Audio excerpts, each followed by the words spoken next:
हरे Krishna. Welcome to new vision. आपण हे खूपदा ऐकलंय की आयुष्यात जे काही घडतं ते आपल्या कर्मांचंच फळ असतं. म्हणजे सुखामध्ये आपल्याला का हे सुख वाटायशी आलं तर तुझी कर्म तशी होती, आणि दुःख का वाटायशी आलं तर तुझी कर्म तशी होती. आपण जे हे वाक्य वापरतो ना की देव माझ्याशी असा का वागतो, तो कधीच कुणाशी वाईट वागू शकत नाही. कारण ऍट द एंड आपण त्याची मुलं आहोत. तो आपला मायबाप आहे, आणि कुठल्या मायबापाला वाटेल की माझं मूल दुःखामध्ये असावं, त्याला त्रास व्हावा, तो सतत रडता असावा, तो दुःखामध्ये असावा. कुठल्याच आईवडिलांना असं वाटणार नाही. आपल्याकडून कधीतरी कळत नकळत काही गोष्टी घडलेल्या असतात, कोणाला आपण दुखावलेलं असतं, काही गोष्टी अशा केलेल्या असतात की आपल्याला माहितीही नसतं की त्याच्यात मी कोणाला तरी दुखावलंय, माझ्याकडून वाईट कर्म घडलंय. त्याच्यामुळे माहितीये, भगवंताला नेहमी हीच प्रार्थना करायची की भगवंता मला सद्मार्गी ठेव, मला सद्बुद्धी दे. कारण बुद्धी जर योग्य असेल तर हातून घडणारं कर्मही योग्यच घडतं.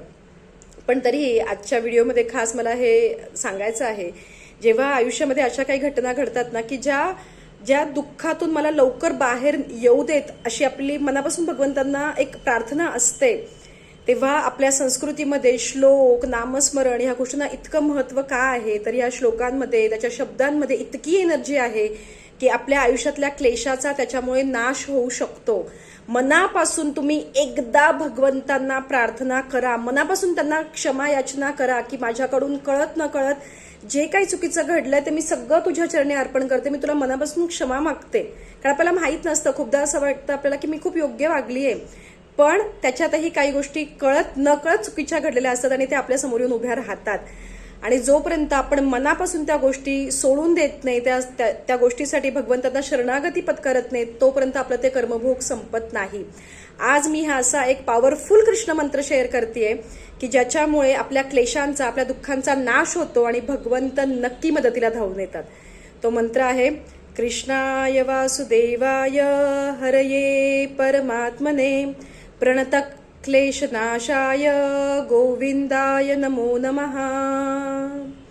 आपण भगवंतांना अशी साथ घालतोय, अशी प्रार्थना करतोय की माझ्या आयुष्यामध्ये असलेल्या क्लेशाचा, दुःखाचा तू नाश कर. तुझ्यासाठी सगळं सोपं आहे. माझ्याकडून कळत न कळत घडलेल्या चुकांचा मी तुझ्या पुढे मनापासून स्वीकार करतो आणि मी तुला शरण येतोय. शरण जर कुणाला जावं ना तर ते भगवंतांना जावं, कारण ती शरणागती स्वीकारली जाते. आणि आपण त्याचं बाळ आहोत, आपण त्याचं लेकरू आहोत, तो आपला मायबाप आहे, त्याला आपल्याला दुःखात नाही बघायचंय. पण पश्चाताप होणं, आयुष्यात घडलेल्या गोष्टींचे, आयुष्यात घडलेल्या चुकांचं हे तितकंच महत्वाचं असतं. अश्रू जर डोळ्यातून येते ना तर ते त्याच्या समोर येऊ देत, त्याला ते कळू देत की मला जाणवलंय की माझ्याकडून चूक झालीये, किंवा मला माहित नाही माझ्यासमोर हे सगळं येऊन का थांबलंय, पण मला नाही ते सहन होते आता, मला या दुःखातून बाहेर काढ.